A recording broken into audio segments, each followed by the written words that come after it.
Good morning, everybody. It's really nice to catch up just first thing in the week about a new project. This project has been shaping now for the best part of a year, I think, and we're really interested to know a bit more about Tozbe. So Dana, maybe you could tell us a bit more. So Tozbe is app against domestic violence that we first created for the Technovation competition.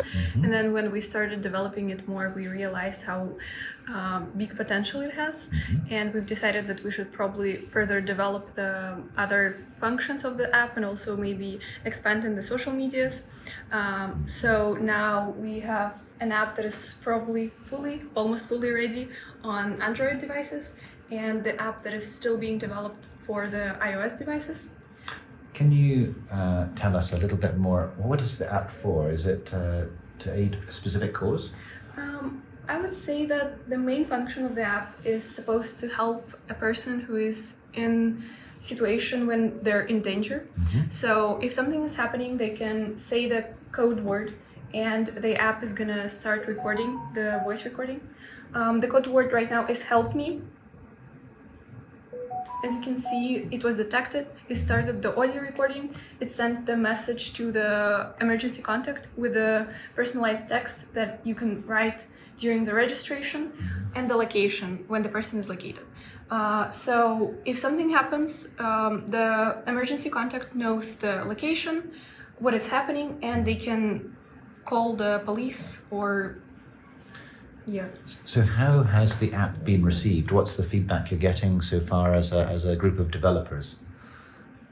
I would say that we had a survey of people who experienced domestic violence and who were interested in the topic, and we were asking them particularly about all of the functions of the app and do they find them useful. And most of the people said that this particular sauce button is really useful for them because you don't need to access your phone to activate it, because the activation happens because of the audio, because of the voice function. And can I ask who has developed the software for this? Who's done the programming? Saniya. Saniya's done this. Okay. And it's now going to be available on commercial stores, so App Store, and we hope on the Apple Store as well. As well. It sounds fantastic. App. Yeah, we also, Alikseniia developed a checklist, what you're supposed to do if something happens, if one person experiences domestic violence. It's very detailed. I think she has done a fantastic job. Thank you. So to tell more about the actual checklist, it has a lot of legal information, so all the relevant codes, summaries of those codes, what sort of documents people need to prepare when they're filing for a report. And so I think it's always hard to sort of navigate through the codes that people need to actually go on with the legal proceedings. So I think people need a summary, brief summary of what they need, just without any, I'd say, bureaucracy and all the hard words. So.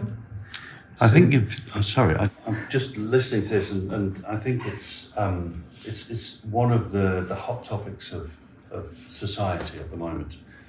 And I'm sure you've thought about this, but as you were talking, it immediately made me think that this opportunity goes way beyond domestic violence, because you can use it as a single female in any environment. So if you're in a bar, or if you're walking home at night, or if you're anywhere where you feel that there might be a problem, you don't have to have your physical access to your phone. You just have to have the phone to be able to pick up the audio.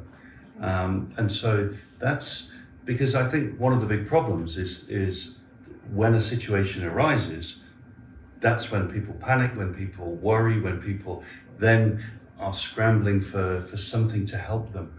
And you've developed something that immediately bridges that gap. Yeah, but I think the reason why we chose domestic violence specifically is because in the code of Kazakhstan, in the administrative code of Kazakhstan, domestic violence is not a criminal act. So unlike harassment outside on the streets, domestic violence is something that is not criminally defined, and therefore the actual punishment for domestic violence is it's so tiny Sure. in comparison to what it would have been as a criminal act. And you're right, and So- I think it's really important to have something that supports people who are suffering domestic violence like this. I just think it's an opportunity for you to not stop there, and you've got some amazing space here to grow into, and it's all about safety, isn't it? It's all about keeping people safe. Can I ask one final question? Where do you hope this project will go in the next phase? Probably we want it to be published on App Store and Play Market, Mm-hmm. but then we're also thinking of creating a website. I mean, it's being created right now, and we want to make it website forum where people who already went through all of that can speak to the ones who are in the emergency stage of the conflict, or maybe who are going through the domestic violence right now, and so they can support each other and maybe give each other advices on how to separate from a partner, or maybe how to press the charges, where to go if they don't know where to go, because there are so many shelters that can help victims of the domestic abuse, to support them financially and mentally, I think. Good.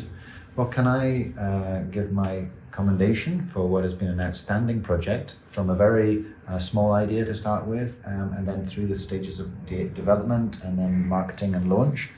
You learn so much from this. I think Kazakhstan is also learning from you, and it's very exciting to hear that you have a passion to get in to solve one of the bigger problems in society at the moment.